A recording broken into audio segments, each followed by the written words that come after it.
مجھے ایک صاحب نے سوال پوچھا، کہنے لگے میلاد کس کو منانا چاہیے؟ میں نے کہا اس بیٹی کو منانا چاہیے میلاد جو زندہ ہوتی تھی تو دفن کر دیا جاتا تھا، پر میرے رسول نے فرمایا اب جو بیٹی پالے گا نا میں اس کا بازو پکڑ کے جنت میں ساتھ لے کے جاؤں گا۔ میں نے کہا میلاد اس ماں کو منانا چاہیے جس کا بیٹا گلے میں رسی ڈال کے ماں کو منڈی میں بیچ آتا تھا۔ میرے مصطفیٰ کریم نے فرمایا جنت 7 آسمانے کے اوپر سدرۃ المنتہا کے پاس تھی، پر میں نے وہاں سے کھینچ کے لا کے ماں کے قدموں کے نیچے رکھ دی ہے۔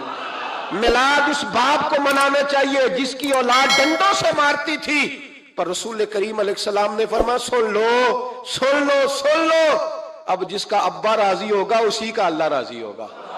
میں نے کہا میلاد اس غریب کو منانا چاہیے جو بھینس کی طرح بکری کی طرح منڈی میں بکتا تھا، پر مصطفیٰ نے کالے رنگ والے حبشی غلام کو سینے سے لگا کے کہا غریبوں کو چھوٹا نہ سمجھنا، میں اللہ کا رسول جب جنت میں جاؤں گا تو آگے بھی غریب ہوں گے، پیچھے بھی غریب ہوں گے، دائیں بھی غریب ہوں گے، بائیں بھی غریب ہوں گے۔ فرمایا امیر ویٹنگ لسٹ میں ہوں گے، 500 سال بعد جنت میں جائیں گے، غریبوں کے لیے جنت کے دروازے 500 سال پہلے ہی کھلوا دوں گا۔ اسے منانا چاہیے، میلاد منانا چاہیے۔ اور میں نے کہا مولوی سن، تجھے پوچھتا کوئی نہ، تیرا ذکر کوئی نہ کرتا، لیکن تو ممبر پہ بیٹھا ہے، تو محمد عربی کے نام کا کھا رہا ہے، تو علی کے نام کا کھا رہا ہے، تو عمر عثمان اور ابو بکر کے نام کا کھا رہا ہے، تو اسنین کا صدقہ کھا رہا ہے۔ تجھے نہ تیری کبھی کسی نے برادری پوچھی، نہ کبھی تیرا کسی نے ایڈریس پوچھا، نہ کبھی کسی نے تیری سند پوچھی۔ لوگ تیرے نعرے لگاتے ہیں، لوگ تیرے ہاتھ چومتے ہیں، پھر مان جا کہ تجھے صبح بھی میلاد منانا ہے، شام بھی میلاد منانا ہے، اور تجھے یہ کہنا چاہیے خس خس جنہ قدر نہیں میرا، ایتے صاحب نو وڈیائیاں میں گلیاں دا روڑا کوڑا، ایتے محل چڑھایا سائیاں، تیرا کام تھا تیری آنکھیں بھیگی رہتی۔ اور اس بوڑھے کو بھی میلاد منانا چاہیے جس کے بارے میں میرے نبی پاک نے فرمایا سفید داڑھی والے کی جس نے عزت کی اس نے تو رب کی عزت کی، اس نے تو رب کی عزت کی میرے بھائی۔ اس مزدور کو بھی میلاد منانا چاہیے جس کے بارے میں نبی پاک نے فرمایا جو اپنے ہاتھوں پہ چھالے ڈال کے مزدوری کرتا ہے میں نے تو اسے رب کریم کا دوست بنا دیا ہے۔ ہر اس طبقے کو میلاد منانا چاہیے جسے میرے رسول نے عزت عطا فرمائی۔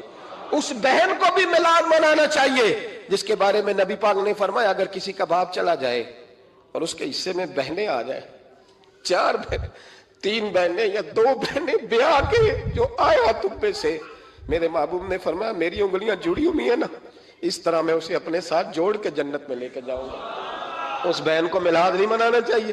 میرے رسول پاک نے فرمایا جس کی بیٹی واپس آ جائے، طلاق ہو گئی یا بیوہ ہو گئی، واپس آ گئی، نام بچ سکی، واپس آ گئی، فرمایا واپس آنے والی بیٹی کی جو باپ خدمت کرے گا، میرے رسول پاک فرماتے ہیں میں قیامت میں اس کا سفارشی بنوں گا۔ تو اس بیوہ کو اور طلاق یافتہ کو میلاد نہیں منانا چاہیے؟ وہ اس رسول کا ذکر نہیں کرے گی جس نے اتنا درجہ دے دیا، اتنا نواز دیا؟ اور تجھے تو صبح و شام میلاد کرنا چاہیے تھا، تجھے تو صبح و شام درود کرنا چاہیے تھا، سلام کے گجرے بھیجنے چاہیے، یا رسول اللہ کہتے تیری زبان جو ہے وہ ہر وقت تر رہنی چاہیے تھی، تو بحث کر رہا ہے، تو اس پہ دلیلیں دے رہا ہے، تو اس پر باتیں کر رہا ہے۔ حضرت عمر سے پوچھنا، حضرت عمر سے جناب اسامہ بن زید رضی اللہ تعالیٰ عنہ حضور کے غلام تھے، نبی پاک ان سے بڑا پیار کرتے تھے۔ ایک جنگ میں پیسے آئے، حضرت عمر فاروق رضی اللہ تعالیٰ عنہ نے 25,000 دیا اپنے بیٹے کو، اور اسامہ بن زید کو 50,000 دینار دیے۔ بیٹا کہنے لگا ابا جی وہ تو چھوٹے ہیں، میں بڑا ہوں، وہ حضور کے زمانے میں بچے تھے، میں جہاد کرتا تھا، یہ آپ نے کیا کیا؟ حضرت عمر رو پڑے، کہنے لگے بیٹا یہ تیرے باپ کے سر پر جو عزت کے بال ہیں یہ مصطفیٰ کے اگائے ہوئے ہیں۔ یہ نبی پاک، اسامہ سے نبی پاک کا پیار بڑا تھا، حضور کی محبت بڑی تھی۔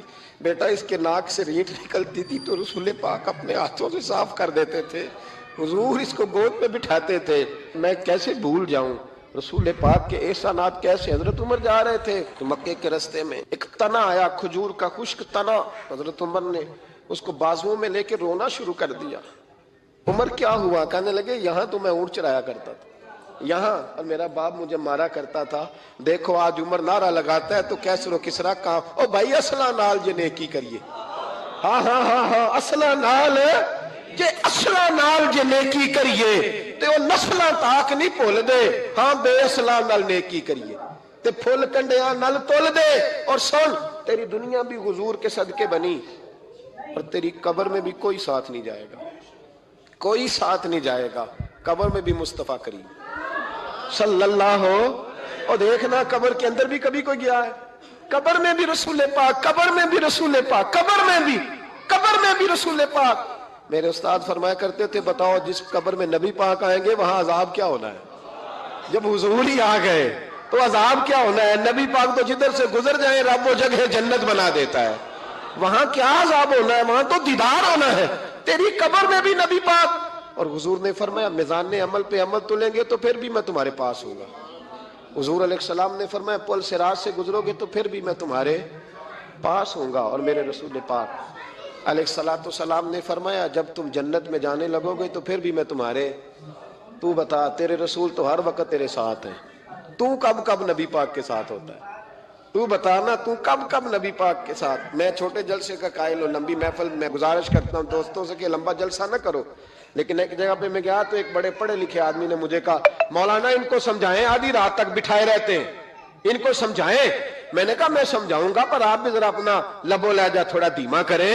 تو پوری رات نہیں نبی پاک کے لیے جاگا اور میرے رسول تو ساری حیات تیرے لیے جاگتے رہے, ساری رات محبوب نے. کیا کہتے ہیں بریلی کے امام اعلی حضرت فرماتے ہیں ان کی مہک نے دل کے غنچے کھلا دیے, وہ جس راہ چل دیے ہیں کوچے بسا دیے ہیں, میرے کریم سے گر قطرہ کسی نے مانگا دریا بہا دیے, دربے بہا دیے ہیں. اور اللہ کیا جہنم اب بھی نہ سرد ہوگا؟ اللہ کیا جہنم اب بھی نہ سرد ہوگا؟ رو رو کے مصطفیٰ نے دریا بہا دیے, رو رو کے مصطفیٰ نے. اور پھر کہنے لگے رو رو کے مصطفیٰ نے ان کے نثار کوئی کیسے ہی رنج میں ہو جب یاد آ گئے ہیں سب غم بھلا دیے. جب یاد آ گئے ہیں سب غم اسی لیے تو ہم کہتے ہیں میلاد کھول کے مناؤ. رسول پاک کا میلاد بہانے کرتے ہیں, بہانے وہ کرتا ہے جس نے کام نہیں کرنا ہوتا, جس نے کرنا ہوتا ہے وہ بہانے. اعلیٰ حضرت نے جو پروگرام دیا وہ بڑا لمبا چوڑا ہے, کب تک کا تجھے کیا بتائے. اعلیٰ حضرت فرما گئے حشر تک ڈالیں گے ہم, حشر تک ڈالیں گے ہم پیدائش مولا کی دھوم, اور مثل فارس نجد کے قلعے گراتے جائیں گے اور خاک ہو جائیں عدو جل کر, مگر ہم تو رضا دم میں جب تک دم ہے ذکر ان کا سناتے جائیں. خاص ہے ترکیب میں قوم رسول ہاشمی. آپ کی عدالت میں وہ والا نظام نہیں ہوگا جو امریکہ میں ہے, آپ کی عدالت میں وہ والا نظام نہیں ہوگا جو برطانیہ میں ہے, آپ کے پارلیمنٹ میں وہ نظام نہیں چلے گا جو یورپ کا, برطانیہ کا, فلانے کا ہے. آپ کی پارلیمنٹ میں, آپ کی عدلیہ میں وہ نظام چلے گا جو قرآن کا ہے اور رسول اللہ کے فرمان کا ہے. یہ نظریہ تھا, نظریہ. اب اس نظریے کی لوگ بات ہی نہیں کرتے, عوام بھی نہیں کرتی, بالکل نہیں. میں بڑی دیر سے رو رہا ہوں. بہت سارے بڑی بڑی گدیوں کے پیر بھی نہیں کرتے. ان کو پتہ ہے کہ اگر نظام مصطفیٰ نافذ ہوتا ہے تو مجھے بھی بتانا پڑے گا کہ 80 مربع کہاں سے آئے, مجھے بھی بتانا پڑے گا کہ یہ جو میں 1.25 کروڑ کی کار میں گاڑی میں گھومتا ہوں تو یہ کہاں سے آئی, حساب دینا پڑے گا. اور پھر جب پاکستان بن گیا, قربانیوں کے بعد بنا, آپ نے ناراض نہیں ہونا, میرا مہاجر فیملی سے تعلق ہے. جو عزیز رشتہ دار قریبی یہاں رہتے تھے نا مقامی, وہ تو مہاجروں میں رشتہ داری نہیں کرتے تھے. صحیح کہہ رہا ہوں؟ کہتے ہیں مہاجر ہے, اچھا جی غیر مسلم ہے, جگہ نہیں دیتے تھے رہنے کو. میں کیسے آپ کو بات بتاؤں. پھر اس چھوٹی چھوٹی غلطیوں کو لوگوں نے ووٹ بنا کے بڑی بڑی قتل و غارت نہیں کی اس ملک میں. اتنا بڑا تکلیف والا منظر تھا. میرے دادا جی کی فیملی ساری پاکستان آئی تھی, دادی کی نہیں آئی تھی. 97 میں میری دادی کا انتقال ہوا. وہ آخری دن تک رویا کرتی تھی, ایسے پتر پتہ نہیں میرے پرا ہیں ان کے فوت ہو گئے, پتہ نہیں میرا کوئی چچا ہے کہ سارے چلے گئے. کس لیے آپ نے, اگر یہی دھما چوکڑی سیاست کی کرنی تھی, ذات پات آپ نے رکھنی تھی, تو وہاں کوئی دکھ تھا؟ یہ تماشے تو وہاں بھی ہو رہے. وہ آخری دن تک رویا کرتی. اب تو خیر آنکھیں بڑی جدید ان کا آپریشن ہوتا ہے. تو ایک زمانے میں آنکھوں کا آپریشن ہوتا تھا, ڈاکٹر کہتے تھے لائٹ بند رکھو, سبز رنگ کی پٹی باندھو, 4 گھنٹے کے بعد دارو ڈالنا ہے آنکھ میں, ڈراپس ڈالنے. میں 4 گھنٹے کے بعد ان کی آنکھوں میں ڈراپس ڈالنے جاتا تھا تو کبھی کبھی مجھے بٹھا لیتی تھیں, تو کہتی تھیں کہ پتہ نہیں کوئی بچا ہے کہ نہیں بچا. پتہ نہیں اب کوئی ہے کہ نہیں, پتہ نہیں کوئی ان میں سے ہوگا کہ نہیں.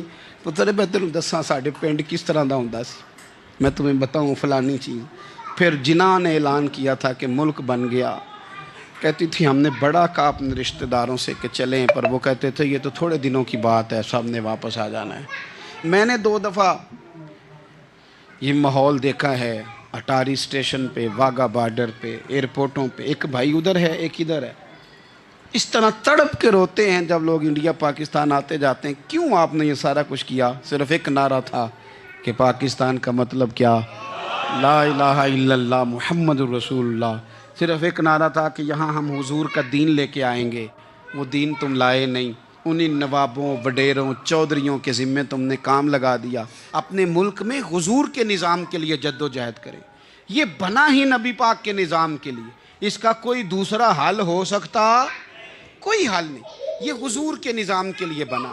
2-3 باتیں آپ کی خدمت میں عرض کرنی ہیں جو آپ نے زیادہ غور سے سننی ہے. سب سے پہلے تو پاکستان بدلنے کے لیے ضروری ہے کہ نظام مصطفیٰ کے لیے جد و جہد کی جائے, فکر حسینی اپنائی جائے, اور وقت کے ہر یزید کو للکارا جائے, اور للکار کر کے نظام کے لیے کوشش کی جائے کہ نظام مصطفیٰ اس ملک میں نافذ ہو. اس جد و جہد کو آگے بڑھایا جائے. وہی جد و جہد جو ہمارے بزرگوں کا قافلہ صدر الافاضل سید نعیم الدین مراد آبادی سے لے کر علامہ شاہ احمد نورانی صدیقی تک, اور آج کے اس دور کے اکابرین تک جو جد و جہد کرتا آیا ہے, اس جد و جہد کو اپنایا جائے. ہمارے منہ سے یہ لفظ نکلیں کہ ہمیں صرف مسجد میں دین نہیں چاہیے, کچہری میں بھی چاہیے. دیکھیں نا, کچہری میں دین نافذ ہو تو کس طرح ہوتا ہے. تراویح بڑی سونی حضرت ابی بن کعب پڑھایا کرتے تھے, قرآن بڑا سونا پڑھتے, تو حضرت عمر نے کہا یہ تراویحیں پڑھائیں گی. اب چونکہ قرآن اچھا پڑھتے تھے, اچھا سمجھتے تھے, تو حضرت عمر نے فرمایا چونکہ قرآن اچھا پڑھتے ہیں لہذا چیف جسٹس بھی انہی کو بنانا ہے, جن کو سمجھ ہو قرآن کیا کہتا ہے فلاں چیز کے بارے میں. تو قاضی القضاء جج بھی حضرت ابی بن کعب کو بنایا. حضرت عمر پر ایک بندے نے مقدمہ کر دیا, حضرت عمر نے انہیں قاضی بنایا, مقدمہ کر دیا. جناب عمر پیش ہوئے عدالت میں. پہلے تو وہ اٹھ کے کھڑے ہو گئے, پھر اس کے بعد مدعی نے جناب عمر سے کہا کہ آپ گواہ دیں. حضرت عمر کے پاس گواہ نہیں تھے, تو اس نے کہا ٹھیک ہے پھر آپ قسم دیں. تو حضرت ابی بن کعب رضی اللہ تعالیٰ عنہ فرمانے لگے آپ کو امیر المومنین کے ساتھ یہ رویہ اختیار نہیں کرنا چاہیے. آپ امیر المومنین سے قسم کا مطالبہ کر رہے ہیں, آپ کو پتہ نہیں کہ یہ وہ ہستی ہے جن کی رسول پاک علیہ الصلوۃ والسلام نے گواہیاں دی ہیں کہ بڑے کام کے آدمی ہیں, ان کی فضیلتیں حضور نے بیان فرمائی ہیں, آپ امیر المومنین سے. حضرت عمر نے جناب ابی بن کعب کی طرف دیکھا, حمایت تو حضرت عمر کی کر رہے تھے نا, لیکن یہ نظام مصطفیٰ ہے, یہ حضور کا دین ہے. حضرت عمر فرمانے لگے آپ اس مقدمے کا فیصلہ کر لیں, بعد میں آپ کو معزول کر دیا جائے گا. یہ آپ نے کیا کہا کہ امیر المومنین سے مطالبہ نہ کریں؟ فرمایا میں جتنا مرضی بھی معزز ہوں تو نبی پاک کی قاعدے کے اندر نا, جو قانون حضور نے دیے میں اس کے اندر ہوں. کسی کا اعزاز اسے قانون سے باہر لے کر نہیں جاتا, میں قانون میں ہوں اور نظام مصطفیٰ کی سائے کے نیچے ہوں. سب سے پہلے تو نظام مصطفیٰ کا مطالبہ کریں. دوسرا میں آپ کو ایک بات عرض کروں, ایک ہوتا ہے گھر, ایک ہوتا ہے قبرستان, ایک ہوتا ہے گھر, ایک ہوتا ہے ڈیرا. ان دونوں میں فرق ہے.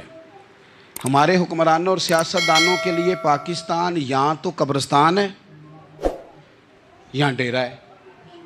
اگر کوئی مر جائے تو یہاں لا کے دفن کر دیتے ہیں تاکہ پتہ چلے ہم یہاں کے باسی ہیں. یہاں ڈیرا آپ کو پتہ ہے نا, پنجابی میں ڈیرا سمجھتے ہیں, فارم ہاؤس, بیٹھک, سمجھ میں آتا ہے نا مسئلہ.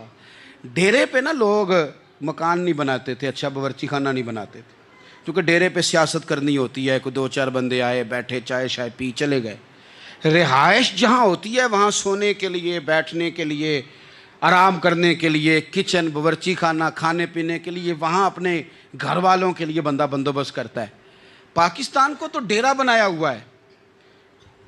یہاں تو یہ آتے ہیں ڈیرے داری کرنے کے لیے. سیاست کی 4 دن, لوگوں کو قائل کیا, الیکشن لڑا, جیت گئے تو رہ گئے, ہار گئے تو چلے گئے, اور جب جیتنے کے بعد بھی حکمران رہے تو رہے, نہ رہے تو چلے گئے. یہ تو ڈیرا ہے. لیکن ڈیرے میں زیادہ نقصان چودھری کا نہیں ہوتا کہ وہ چودھری بنا ہوا ہے. زیادہ ظالم وہ ہوتا ہے جو اپنے آپ کو کمی سمجھتا ہے. وہ نقصان کرتا ہے چودھری کا بھی، چودھری کے بچوں کا بھی. وہ اسے تکبر میں مبتلا کرتا ہے، وہ اس کو کہتا ہے کہ تو بادشاہ سلامت، وہ اس کا دماغ خراب کرتا ہے. اس لیے شیخ سعدی کہتے تھے بہت سارے لوگوں کو ان کے مشیر تباہ کر دیتے ہیں کہ تو بلے بلے.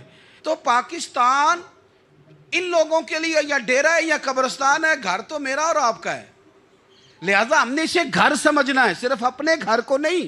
ہماری گلی بھی ہمارا گھر ہے، ہماری سڑک بھی ہمارا گھر ہے، ہمارے پارک ہمارا گھر ہیں، پبلک پراپرٹی ساری ہماری ہیں. ہم نے حکمرانوں کا صرف انتظار نہیں کرنا، ہم نے ریپر دیکھ کے پھینکنا ہے کہ گھر ہمارا ہے. ہم نے سڑک پہ کچرا دیکھ کے پھینکنا ہے کہ گھر ہمارا ہے. ہم نے اس کے ذروں سے، اس وطن کی مٹی سے پیار کرنا ہے. اور یہ آپ چھوڑ دیں کہ سندھ میں فلانے کی حکومت ہے اور خیبر پختونخوا میں فلانے کی حکومت ہے، پنجاب فلانے کا ہے اور بلوچستان فلانے کا ہے. یہ باتیں آپ چھوڑ دیں. خیبر پختونخوا بھی درویشوں کا ہے، حضرت بابا عبدالرحمن کا ہے، پیر عثمان کی شریف کا ہے خیبر پختونخوا. سندھ حضرت عبداللہ شاہ غازی کا ہے، اور پنجاب بابا فرید کا ہے اور داتا علی اجمیری کا ہے. تو میرے عزیز، سب سے پہلے تو نظام مصطفیٰ کا مطالبہ کریں، پھر اس کی صفائی میں، ستھرائی میں، تعمیر میں، ترقی میں اپنا کردار ادا کریں. تیسری بات یہ کہ لوگوں کو یہ بات سمجھائیں ایک دوسرے کو کہ بہت زیادہ خود غرض نہ بنیں، فقط اپنے گھر کی فکر چھوڑ دیں.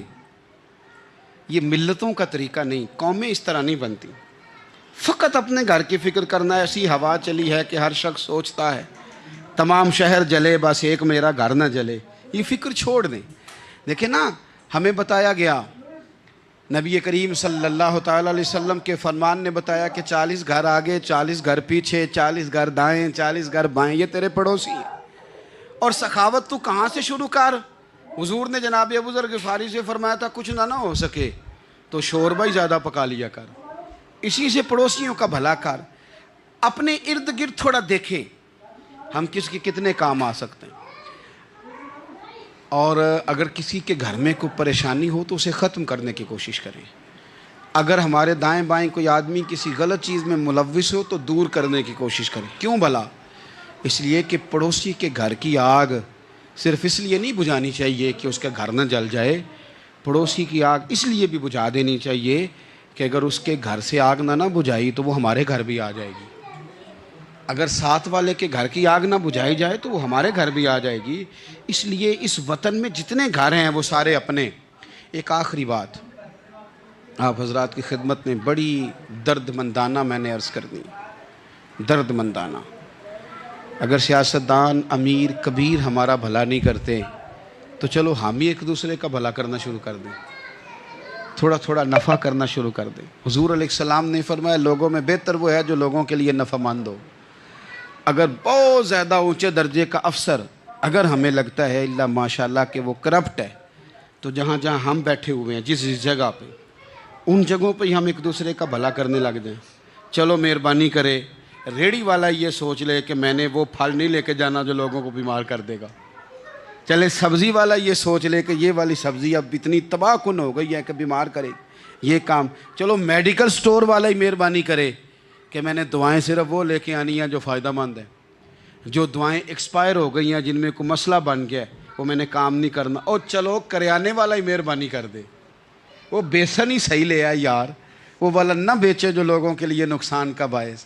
وہ بوتلیں اصلی بیچے، نقلی نہ بیچے، کیونکہ وطن ہمارا ہے.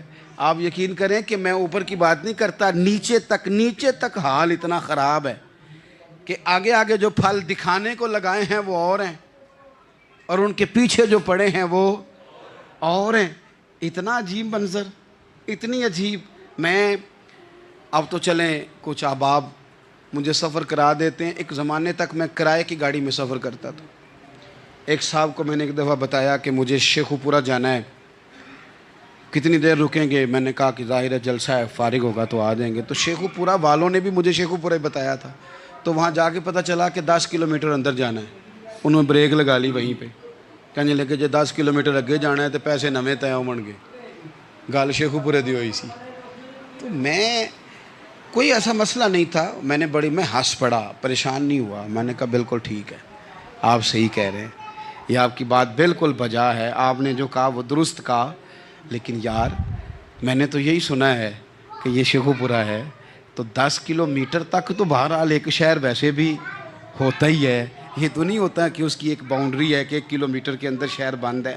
لیکن میں نے کہا کہ تیری سوچ نے ایک بات مجھے، اس دوست کو میں نے سمجھایا، پیارے تھے، قائل کیا، وہ میں نے کہا تمہاری سوچ سے ایک بات میری سمجھ میں آئی ہے کہ ہم بڑے خود غرض ہیں، ہمیں صرف ہمارے حکمران نہیں لوٹتے، بس ہاتھ نہ پہنچے تو انگور کھٹیں، ورنہ اگر پہنچ جائیں تو کوئی ایک طریقہ ہونا چاہیے کسی بندے کو کسی جگہ نیچے لے کے آنے کا کہ وہ ہو 10 کلومیٹر، آپ نے تو یہ کہا تھا، اب کیسے بات ہوگی؟ میں نے انہیں کہا کہ کچھ بھی نہیں اس سے فرق پڑتا، اس سے کوئی فرق نہیں پڑتا، لیکن ایک زمانہ میں نے دور دیکھا، اور ایک دور میں نے وہ بھی دیکھا کہ مجھے ایک جگہ جانا تھا، اللہ اکبر، ایک قاری صاحب تھے، امام صاحب تھے، کسی زمانے میں وہ رہ چکے، تو ہمارے علاقے میں بھی انہوں نے امامت کی تھی، تو میں وہاں جا رہا تھا، تو ان کے گاؤں پہنچنے سٹاپ پہ اتر کے تو میں تانگے پہ بیٹھا، تانگے والے کو میں نے کہا کہ وہ چونکہ اپنے گاؤں جا چکے تھے چھوڑ کے ہمارا علاقہ، تو میں نے کہا فلانے قاری صاحب کے یہاں جانا ہے، تو نیچے اتر کے تانگے والا ظاہر ہے کار والے سے تو غریب ہی ہوتا ہے، تو میں نے اس تانگے والے سے کہا کہ میاں کرایہ کتنا تیرا بنتا ہے؟ کہنے لگا میں مولوی صاحب دے پرونے کو کرایہ نہیں لیندا، اس لیے کہ انہوں نے ہمیں قرآن پاک پڑھایا ہے، اور انہوں نے ہمیں، اور پھر میں وہ تانگے والا، اس کے کپڑے، اس کی طامت، اس کا سارا کچھ سادہ، تو میں بار بار میرا دل کرتا تھا کہ میری آنکھیں اس کی فوٹو کھینچ لیں، کیا شخص ہے، کیا انداز ہے، اور وہ مجھے کہنے لگا مولوی صاحب واپس کدوں کو جانا دے؟ میں نے ان سے کہا کہ میں نے نا جی شام کو ہی واپس لوٹ جانا ہے، تو کہنے لگے میں ڈیگر کو تک تہاڈا ویٹ کراں گا تے میں تانوں ڈیکاں گا، ایک سواری کٹ پاواں گا، میرا دل کردا ہے مولوی صاحب دا پرونا واپس بھی فری جائے۔ کیا اس کی آمدن ہوتی ہے تانگے والے کی؟ وہ بندہ بھی یاد رہ گیا، یہ بندہ بھی یاد رہ گیا، خدا را ہم یاد رہیں گے، مہربانی کریں آپ ایک دوسرے کا تھوڑا تھوڑا بھلا کریں، ایک دوسرے کی تھوڑی تھوڑی خیر کریں، ایک دوسرے کا تھوڑا تھوڑا نظریہ۔ ایک بندہ مجھے وہ بھی یاد ہے، بس میں بیٹھا تھا تو اس نے نا، ایک بوڑھی اماں نے اسے کہا کہ پتر میرے کو نا کرایہ 14 روپے تھا، تو اس نے کہا پتر میرے کو 10 ہی دے، تو اپنا اپنا رویہ ہوتا ہے، تو وہ کنڈکٹر جو تھا گاڑی کا وہ کہنے لگا اماں جی اتر کے گا نہیں جے جانا؟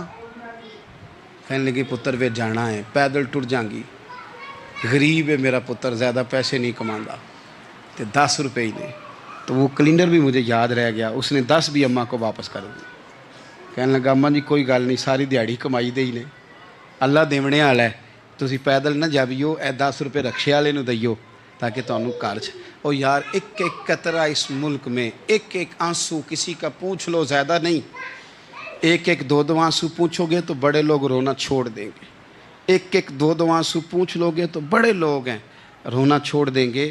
میں چونکہ غور سے چیزوں کو، میرا حافظہ بڑا اچھا ہے تو میں دیکھتا رہتا ہوں، میری ہمشیرہ کی شادی تھی تو میں نے ایک فرنیچر والے سے بات کی، میں نے کہا بھائی اس طرح کر کے فرنیچر بنانا ہے، تو کہنے لگا گھر واسطے یا کسی تھی نو دینا جی؟ وڈیرے بابا جی؟ میں نے کہا جی نہیں۔ کہنے لگا حضرت جی جی میں دل کرے گا کر لیا جی، تیاں تیانیاں دا اونج بھی حصہ ہوندا ہے، تو میں بیٹیوں کے لیے، او بھائی نہ کوئی اس میں کمی ہوئی، غریب آدمی تھا نہ میں نے کوئی کمی کی، ہو گئی بات، پر بابا تو یاد رہ گیا نا، او بھائی تھوڑا تھوڑا نا، یہ وطن ہمارا ہے، تیاں بھی سانجیاں ہوندیاں نے تے انہاں دے دکھ بھی سانجے، اسی بڑے چنگے لوگ جے، ساڈے وڈیرے سانوں یہ نہیں سن کہندے فلانے دا جوائی ہے، وہ سانوں کہن سن ساڈے پنڈ دا جوائی ہے۔ اور چودھریوں کا بچہ بھی اتر کے سلام کر کے کہتا تھا پا جی تہاڈا بیگ میں نہ چالاں، گھر نہ چھڈ آواں، اپنا کلچر واپس لے آؤ، نہیں چاہیے ہمیں زیادہ موبائل، کونی ضرورت ہمیں ٹیکنالوجی کی، کونی اتنی لمبی چوڑی فوٹو کی، واپس آؤ۔ بیٹی اس پنڈ ساڈی تھی ویائی ہے، اتھے جدو برات جائے گی تو اس تھی دا بھی تحفہ جائے گا، کیونکہ اتھے یہ واپس آ جاؤ، نہ اتنے جدید بنو کہ خود غرضی ہو، نہ یہ جملے بولو کہ میں ضرورت پڑے تو گدھے کو باپ بنا لیتا ہوں، اس طرح نہ کرو، اپنی ہی مٹی پہ چلنے کا سلیقہ سیکھو، کسی کے سنگ مرمر پہ چلو گے تو پھسل جاؤ گے۔ نبی کریم صلی اللہ تعالیٰ علیہ وسلم امی ہیں، لیکن حضور نے کائنات کے رازوں سے پردے ہٹا دیے، نبی کریم نے جینے کے سلیقے بتا دیے، حضور نے ہر شخص کو اس کے مقصد حیات سے آگاہ کر دیا. نبی کریم علیہ السلام نے وہ فلسفہ حیات بیان کیا کہ لوگوں کو صرف جینے میں ہی مزہ نہیں آیا، مرنے میں بھی مزہ آنے لگا. لوگ آگے بڑھ بڑھ کے جانیں پیش کرنے لگے، اپنی اولادیں قربان کر. جو فلسفیوں سے کھل نہ سکا اور نکتہ وروں سے حل نہ ہوا، وہ راز ایک طیبہ والے نے بتلا دیا چند اشاروں میں. محبوب کریم امی ہیں، لیکن حضور نے اس طرح دنیا کو سکھایا، اس طرح دنیا کو پڑھایا، اس طرح حضور نے علم کے چراغ اور دیپ روشن کیے کہ قیامت تک جسے روشنی ملے گی نا، اسے صرف دروازہ مصطفیٰ سے ملے گی، اسے رسول کریم علیہ السلام کے در دولت سے ملے. کچھ لوگوں نے کہا کہ اپنے پاس سے آیات بنا کے لاتے ہیں، اپنے گھر میں بیٹھ کے دعوے کر لینا تو کوئی مشکل کام نہیں نہ ہوتا، سارے لوگ ہی کر لیتے ہیں. بلکہ وہ ہمارے ایک بزرگ کہا کرتے تھے، خیالی پلاؤ پکائیے تے گھیو کدے بھی کٹ نہ پائیے، کیونکہ کون سا پیسوں کا ڈالنا ہے، زیادہ ڈالیں آپ اور زیادہ ڈالیں. بہت سارے لوگ ہیں آج بھی، کچھ لبرل ہیں بیچارے، کچھ دین بیزار طبقہ ہے، وہ کہتے ہیں جناب ہمیں تو جدید باتیں بتائیں، ہمیں تو نئے اسلوب کے مطابق لے کے چلیں، ہمیں تو او بھائی سن، میرے نبی پاک علیہ السلام نے فرمایا میرا قرآن کبھی پرانا نہیں ہوگا. اسے پڑھ کے دیکھ، اس کی جدت کا حسن دیکھ، یہ تو کھلا ہوا باغ ہے. تو ایک دفعہ اس کے قریب آئے گا تو خوشبو ملے گی، دوسری دفعہ آئے گا تو اس سے زیادہ تازی ملے گی. ایک دفعہ پھل کھائے گا تو مزیدار ہوگا اور دوسرا کھائے گا، ہو سکتا ہے شکل ملتی جلتی ہو لیکن ذائقہ بڑا نرالا ہوگا. تو تو صحیح نا. جب کچھ لوگوں نے کہا یہ خود سے بنا کے آیات لاتے ہیں تو فرمایا وَإِن كُنتُمْ فِي رَيْبٍ مِّمَّا نَزَّلْنَا عَلَىٰ عَبْدِنَا فَأْتُوا بِسُورَةٍ مِّن مِّثْلِهِ. اگر تمہیں کوئی شک ہے اس میں جو ہم نے اپنے بندہ خاص میں نازل کیا ہے تو تم بھی اس جیسی ایک آیت بنا کے لاؤ. اور چلو چیلنج کھلا ہی دے دیا، فرما وَادْعُوا شُهَدَاءَكُم مِّن دُونِ اللَّهِ. اللہ اور اللہ والوں کو چھوڑ دو، تفسیری ترجمہ عرض کر رہا ہوں، یعنی صحابہ کو چھوڑ دو، حضور کے ماننے والوں کو چھوڑ دو، باقی ساری دنیا کے کافر کٹھے ہو جاؤ، ایک آیت بس قرآن جیسی لے کے آؤ، ایک آیت لے کے آؤ. ان کنتم صادقین، اگر تم سچے ہو. جوانوں سنو، کہا ایک آیت. اور یہ چیلنج آج تک قرآن مجید کا موجود ہے، آج تک. وَإِن كُنتُمْ فِي رَيْبٍ مِّمَّا نَزَّلْنَا عَلَىٰ عَبْدِنَا فَأْتُوا بِسُورَةٍ مِّن مِّثْلِهِ.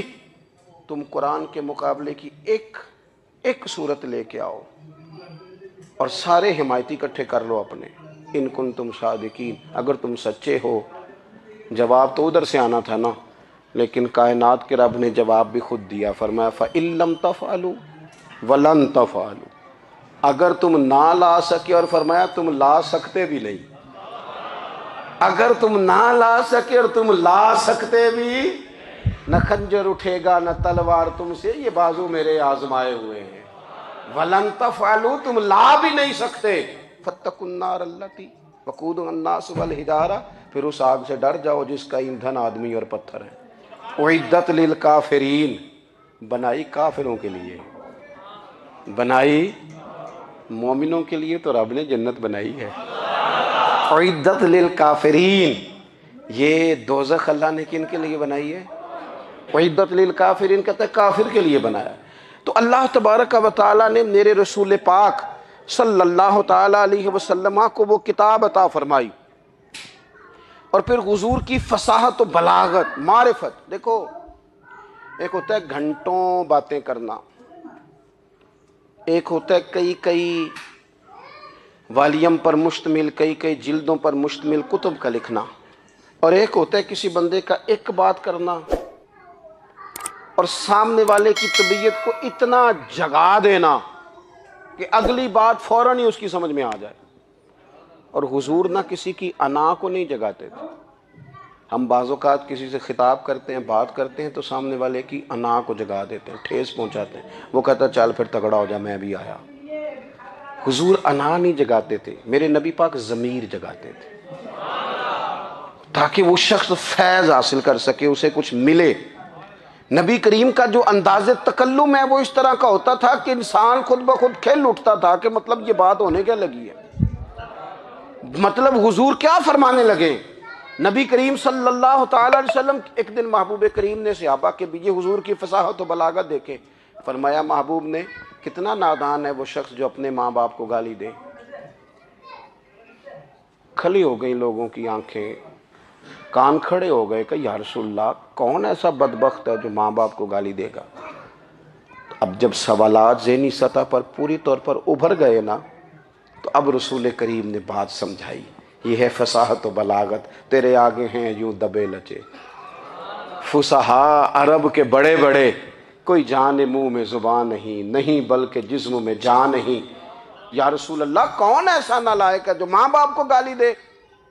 اب جب ذہنی سطح یہاں تک ابھر آئی تو اب حضور نے سمجھایا، فرمایا جب تم کسی کے ماں باپ کو گالی دو گے نا تو وہ بھی تو جواب میں تمہارے ماں باپ کو دے گا نا، تو فی نفس ہی یہ تم نے خود ظلم کیا ہے اپنے ماں باپ پر۔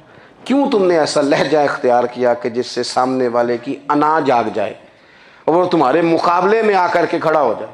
کیوں تم نے اس طرح کے انداز اختیار کیے کہ جس سے سامنے والا بھی سارے پنجے کھڑے کر کے باہر نکل آئے اور کہے آ جاؤ پھر میں ابھی میدان میں حاضر ہوں؟ رسول کریم کی فصاحت بلاغت دیکھیں نا، حضور دو چار جملوں میں ساری بات سمجھا جاتے ہیں۔ ایک حدیث پاک اگر ہماری سمجھ میں آ جائے، ایک روایت نبی پاک صلی اللہ تعالی علیہ وسلم نے فرمایا خوبصورت مسلمان وہ ہے جو بے مقصد باتوں کو چھوڑ دے۔ لو اس سے پوری زندگی سجائی جا سکتی ہے، ایک جملے سے پوری زندگی سواری جا سکتی ہے، کوئی لمبی چوڑی باتوں میں جانے کی ضرورت نہیں۔ کہا خوبصورت مسلمان یہ ہے جو بے مقصد باتوں کو چھوڑ دے، لا یعنی باتوں کو، کیا کہتے ہیں ہمارے دیہات کے لوگ، جڑے پنڈ جانا نہیں اودا راہ پوچھنے دی، لیکن آج کل لوگ باز آندے یعنی جس بات کا بالکل تعلق نہیں نا وہ بات بھی کرتے جاتے ہیں، جس کا شعبہ ہی نہیں وہ بھی چھلانگ لگا لگا کے اس میں آ جاتا ہے۔ ہم اپنا وقت ضائع کرتے ہیں، اپنی صلاحیتیں ضائع کرتے ہیں، اپنا نقصان کرتے ہیں، ہم اپنا کام صحیح کر کے نہیں کرتے اور دوسری ساری دنیا کو ٹھیک کرنا چاہتے ہیں۔ او بھائی آپ جس جگہ جس شعبے سے تعلق رکھتے ہیں آپ اپنے معاملات میں مضبوطی پیدا کریں۔ حضور نے اپنی فصاحت کے ساتھ بلاغت کے ساتھ لوگوں کو قائل کیا، اور قرآن مجید کی تاثیر کا یہ اثر میرے کریم رسول نے دکھایا کہ رات کو جب حضور بیٹھ کے قرآن پاک پڑھتے تھے نا، جب یاسین والے نبی خود یاسین کی تلاوت کریں، جب طٰہٰ والے محبوب خود طٰہٰ کی تلاوت کریں، غور کرو نا جب مدثر والے محبوب خود ان جملوں کو ادا کریں، یعنی جن کے بارے میں آیت آئی ہے جب وہی یہ آیت پڑھیں کہ انا اعطیناک الکوثر، یعنی جن کا ذکر ہو رہا ہے جب وہ یہ بات کریں کہ یا ایھا النبی انا ارسلناک شاہدا ومبشرا ونذیرا لتؤمنوا باللہ ورسولہ وتعزروہ وتوقروہ وتسبحوہ بکرۃ واصیلا، جن کے بارے میں آیت آئی ہے جب وہ یہ کہہ رہے ہوں کہ ورفعنا لک ذکرک، جب وہ کہہ رہے ہوں والضحیٰ واللیل اذا سجا، ذرا اس کیفیت کو دیکھیں جب محبوب خود پڑھ رہے ہوں، اور جو حضور پر آئی ہیں اس کا ذائقہ، اس کا لطف، اس کا انداز بھلا کیا ہوگا۔ حضور جب رات کو پڑھتے تھے نا قرآن پاک تو جو پکے کافر تھے نا ابو جہل جیسے لوگ وہ بھی جھاڑیوں میں چھپ چھپ کے مدینے والے کی تلاوت سنا کرتے تھے، حضور کی تلاوت سنا کرتے تھے۔ یہی بہتر ہے کہ پردوں میں وہ پردہ پوش رہے، وہ اگر پردے ہٹا دے تو کسے ہوش رہے۔ رسول کریم علیہ السلام کی تلاوت کا سننا، قریب جانا، یہ اعجاز ہے۔ حضرت فاروق اعظم کہتے ہیں میں طبیعت کا بڑا ڈاڈا تھا، مزاج کا بڑا سخت تھا، زندگی ہمیشہ ڈٹ کر گزاری، باتوں پر کھڑا رہنا آتا تھا، پر جب میری بہن نے مجھے چند آیتیں سنائی نا تو میں تڑپ ہی گیا۔ گھروں آیا سا مار مقامنے نو، ہن مینو مار دے لے چلو، اوے متے عمر دی عمر برباد ہو جائے جتھے عمر سوار دے لے چلو۔ یہ اعجاز ہے رسول کریم صلی اللہ تعالی علیہ وسلم پر نازل ہونے والی کتاب کا۔ پھر حضور نے خبریں دی، نبی پاک نے خبریں دی حضور نے فرمایا روم فتح ہوگا، وہ ہوا۔ نبی کریم علیہ السلام نے فرمایا شام فتح ہوگا، تو شام فتح ہوا۔ فرمایا ایران فتح ہوگا، تو ایران فتح ہوا۔ سراقہ بن مالک کہتے ہیں ایک گاؤں پر بھی مسلمانوں کی حکومت نہیں تھی، ایک گاؤں پر۔ حضور مکہ مکرمہ سے نکل رہے تھے، مدینہ طیبہ تشریف لے جا رہے تھے، ابھی راستے میں تھے، میں 100 سرخ اونٹوں کے لالچ میں معاذ اللہ حضور کو گرفتار کرنے پہنچ گیا۔ محبوب نے حکم دیا، حضور کا معجزہ میں نے آنکھوں سے دیکھا، میرا گھوڑا زمین میں دھستا چلا گیا، میں نے معافی مانگی، حضور نے معاف کر دیا۔ میں نے سمجھا اچانک ہو گیا ہے۔ یہ منوانا بھی بڑا مشکل کام ہے۔ شجر و حجر پہچان گئے، انسان کی نظروں میں شاکی رہا۔ یہ کچھ ایسے لوگ ہیں جن کو منوانا توبہ توبہ، ماننے کو تیار نہیں، دیکھ دیکھ کے بھی ماننے کو تیار ہے نہیں، ماننے کو تیار ہی نہیں۔ کہتے ہیں کہ میں نے پھر چاہا آگے بڑھنا، تو پھر زمین کے اندر میرے گھوڑے کے پیر دھنسنے لگے، پھر معافی مانگی۔ کریم تیرے معاف کرنے کی ادا پہ بھی قربان جائیں۔ یہ نہیں فرمایا کہ تو بار بار یوں ہی کرتا ہے، فرمایا معافی مانگتا ہے، جا میں نے معاف کیا۔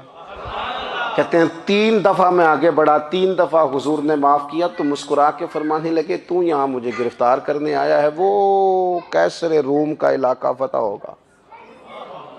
وہ کنگن جو پہنتا ہے نا ہاتھوں میں، بادشاہ کے کنگن معروف ہیں، وہ تیرے ہاتھوں میں آئیں گے۔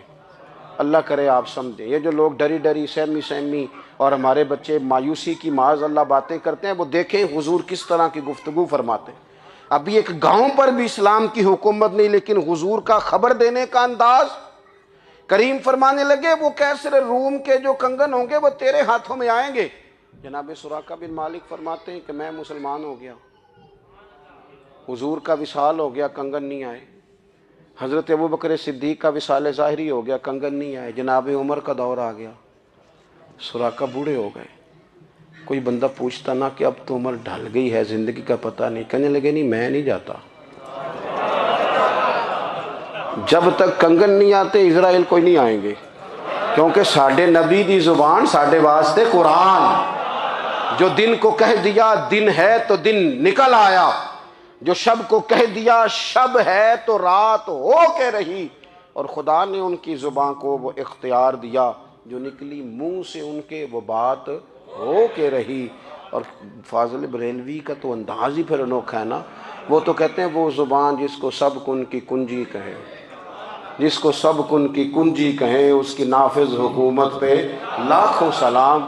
کہنے لگے نہیں آتے حضرت اسرائیل، فکر نہ کرو، بوڑھے ہو گئے تھے، نکلنا گھر سے بند کر دیا تھا۔ حضرت عمر کا دور تھا، کنگن آ گئے۔ حضرت فاروق اعظم نے ان کے پوتوں سے، نواسوں سے، بچوں سے کہا جاؤ بلا کے لاؤ، کا دادا جان بوڑھے ہیں، فرمایا تم کان میں کہہ دینا کنگن آ گئے، پھر تم دیکھنا تو صحیح۔ پھر حضرت سراقہ آئے، حضور نے جو خبریں دیں، نبی پاک علیہ السلام نے جو گزشتہ قوموں کے احوال بیان کیے، اور پھر میرے نبی پاک علیہ السلام نا دنیا میں عزتیں دینے آئے، عزتیں۔ یہ مزاج ہمیں کم کرنا چاہیے، یہ جو ہم ساری زندگی اس کام میں لگا دیتے نا کسی کو نیچا کیسے دکھانا ہے، یہ انداز حضور نے نہیں ہمیں دیا۔ آپ دیکھو حضور تشریف لائے تو ہمیں پتہ چلا کہ حضرت یوسف جیسا سونا کوئی نہیں، حضور تشریف لائے تو ہمیں پتہ چلا کہ حضرت داؤد جیسی خوبصورت آواز کسی کی نہیں، حضور تشریف لائے تو ہمیں پتہ چلا کہ جناب عیسیٰ علیہ السلام کا فقر اختیاری کس طرح کا تھا، محبوب تشریف لائے تو ہمیں پتہ چلا کہ حضرت موسیٰ کا جلال کس طرح کا تھا۔ یہ تو حضور آئے تو نبی پاک علیہ السلام نے اس کی بھی عظمت بیان کی، اس کی بھی شان بیان کی۔ حضور نے بتایا کہ ابوبکر صدیق کی شان کیا ہے، فاروق اعظم کا مرتبہ کیا ہے، عثمان غنی کی حیا کیا ہے، مولا علی کی شجاعت کیا ہے، اہل بیت نبوت کی عظمت کیا ہے۔ حضور آئے عزتیں دینے، ماں کو عزت دی مدینے والے رسول نے، کہا جس کا باپ راضی ہو گیا اس کا رب راضی ہو گیا۔ فرمایا جو 2 بیٹیاں 3 بیٹیاں 4 بیٹی بہنیں یا 1 بیٹی یا بہن بیاہ کے آ گیا نا، اس طرح میری 2 انگلیاں جڑی ہوئی ہیں، میرے ساتھ جڑ کے جنت میں جائے گا۔ رسول کریم صلی اللہ تعالی وسلم نے عزت دی، عزت دی۔ حضور عزتیں دینے، کوئی اعزاز نہیں، ان پڑھ بندہ ہے، سادہ ہے، غریب ہے، مزدوری کرتا ہے، ہاتھوں پہ چھالے، یا رسول اللہ اس کا بھی کوئی اعزاز ہے؟ قربان جائیں، میرے کریم نے عزت دی، فرمایا محنت کر کے روزی کمانے والا تو اللہ کا دوست ہے۔ یہ اینٹیں اٹھانے والا، یہ مشقتیں کرنے والا، یہ صبح دیہڑی پہ جانے والا، یہ بیچارہ جو اچار سے روٹی کھاتا ہے، تو نے ہر شخص کی قسمت میں یہ عزت لکھی اور آخری خطبے کی صورت میں وصیت لکھی۔ رسول کریم نے ہر بندے کو اعزاز دیا، عظمتیں دی، حضور عزتیں دینے آئے، نبی پاک علیہ السلام نے اعزازات دیے، حضور نے نوازا، یہ ساری چیزیں میرے رسول پاک کی تشریح۔ اور پھر یہ جو حضور کے صحابہ اور اہل بیت ہیں نا، یہ بھی میرے نبی پاک کی نبوت کی دلیل ہے۔ اتنی جلدی انقلاب آیا نہیں کرتے، وہ کل تک جو رہزن تھے حضور نے راہبر بنا دیے۔ وہ لوگ جو کل تک ایک دوسرے کے گلے کاٹ کے کھاتے تھے، ایک دوسرے کو مارتے تھے، تکلیف پہنچاتے تھے، برادری ازم پہ لڑتے تھے، حضور نے بھائی بھائی بنا دیے۔ ایک پلیٹ میں کھانا کھانے لگے، سیدنا بلال حبشی، صہیب رومی، سلمان فارسی، حضور نے یوں کر کے ملا دیا۔ نبی کریم علیہ السلام نے تقسیمیں ختم کر دی دنیا میں۔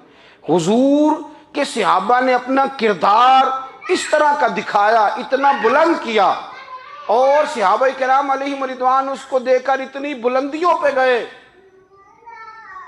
کہ گواہیاں اللہ کا قرآن دیتا ہے۔ فرمایا محمد الرسول اللہ والذین معہ اشداء علی الکفار رحماء بینہم تراہم رکعا سجدا یبتغون فضلا من اللہ ورضوانا۔ فرمایا یہ جو میرے محبوب کے ساتھ والے ہیں کافروں پر سخت ہیں، آپس میں نرم دل ہیں، تم جب بھی انہیں دیکھو گے سجدے کرتے دیکھو گے۔ تو امید کرتا ہوں کہ ناظرین و سامعین کرام کہ آپ نے اس بیان کو مکمل سنا ہوگا۔ آپ سے گزارش ہے کہ اس بیان کو لائک کرے، شیئر کرے اور کمنٹ میں ماشاءاللہ ضرور لکھے، اور جن حضرات نے چینل سبسکرائب نہیں کیا ہے وہ ضرور سبسکرائب کر لیں۔ اللہ سے دعا ہے کہ اللہ رب العزت ہم سب کو جو باتیں سنی گئی ہے اللہ ہم سب کو عمل کی توفیق عطا فرمائے۔ تو ملتے ہیں نیکسٹ ویڈیو میں، تب تک کے لیے اپنا اور اپنے پریوار کا خیال رکھیں۔ السلام علیکم ورحمۃ اللہ۔